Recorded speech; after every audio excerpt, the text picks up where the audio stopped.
غیر قانونی طور پر بھارت کے زیر قبضہ جموں کشمیر میں قابض حکام کی طرف سے 26 جنوری کو بھارت کے نام نہاد یوم جمہوریہ سے قبل کئی علاقوں میں کرفیو اور دیگر پابندیوں کے نفاذ کے ساتھ پورے مقبوضہ علاقے میں بھارتی فوجیوں نے محاصرے اور تلاشی کی کارروائیوں اور گھروں پر چھاپوں کا سلسلہ تیز کر دیا ہے۔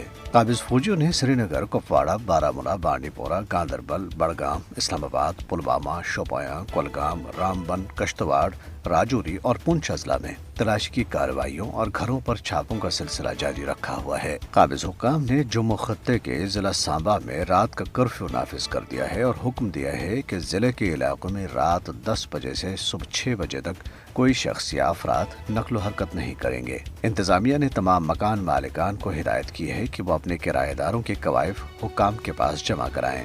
مودی حکومت کی ناقص معاشی پالیسیوں کی وجہ سے مقبوضہ جموں کشمیر میں حج بیت اللہ کا خواب بہت سے لوگوں کی پہنچ سے دور ہو گیا ہے۔ حج درخواستوں میں نمایاں کمی دیکھی گئی ہے اور رواں سال صرف 400 افراد نے حج کے لیے درخواستیں دی ہیں، جبکہ مقبوضہ علاقے کے لیے 11,500 کا کوٹا مختص کیا گیا تھا۔ یہ تعداد گزشتہ سال موصول ہونے والی 14,200 درخواستوں کے برعکس انتہائی کم ہے۔ دریاسنا بھارتی حکام نے کل جماعتی حریت کانفرنس کے سینئر رہنما میر وائس عمر فاروق کو ذاتی وجوہات کی بنا پر نئی دلی جانے کی اجازت دے دی ہے۔ یہ بات جامع مسجد سری نگر کے انتظامی ادارے انجمن اوقاف جامع مسجد نے آج سری نگر میں جاری ایک بیان میں بتائی ہے۔ میر وائس 1-2 ہفتوں میں وطن واپس آئیں گے۔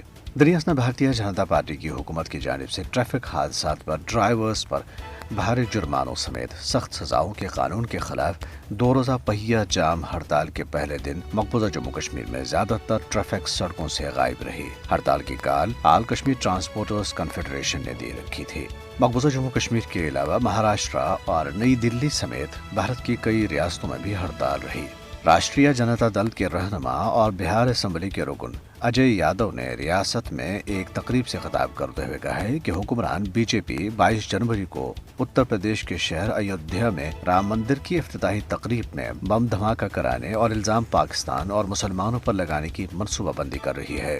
سوشل میڈیا پر گردش کرنے والی ویڈیوز میں رکن اسمبلی کو یہ کہتے ہوئے دیکھا جا سکتا ہے کہ بی جے پی اس تقریب میں شرکت کرنے والے رام کے پجاریوں کو بم کے دھماکے سے نشانہ بنانے کا ارادہ رکھتی ہے تاکہ اس واقعے کو اگلے انتخابات جیتنے کے لیے استعمال کیا جا سکے۔